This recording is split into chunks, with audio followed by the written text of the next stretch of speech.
All right, YouTube, I'm back. Finally, the long awaited.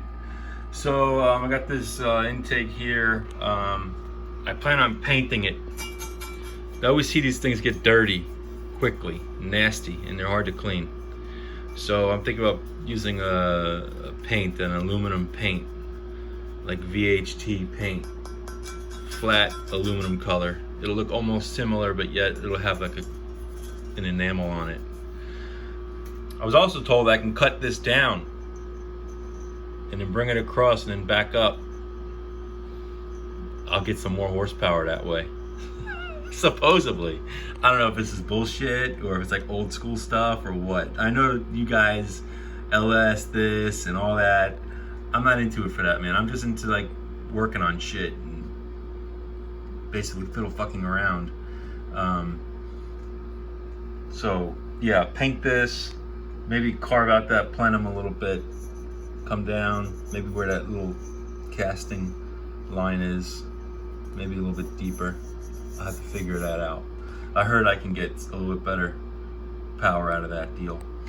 The other question, I bought these stupid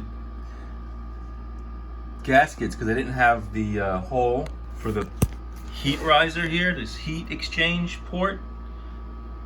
Thinking I was gonna block that out with these gaskets, but that's not gonna happen because it's just rubber. It's gonna burn right through that. So I guess this gasket was made for an aftermarket head that doesn't have this hole here. I don't know why you would need that where I'm living in Florida, because you don't have to worry about temperatures to get a carb to work. That's a lot of heat going into a carburetor.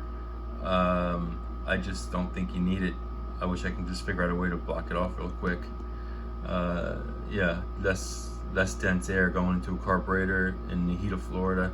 I'd prefer to have that closed, both sides. So I'm basically deciding whether I should just use the regular old gaskets and then putting these restrictors on that'll prevent some coming through, I guess. Not much. Restrictor on both sides, and then using these here that came with the kit, or going with this corked. I dry fit everything. Both would work. Both of them would work. They all seem to fit well. The holes line up. I don't think the heads were milled, and I know the deck of the engine wasn't milled, so everything's pretty stock in that regards.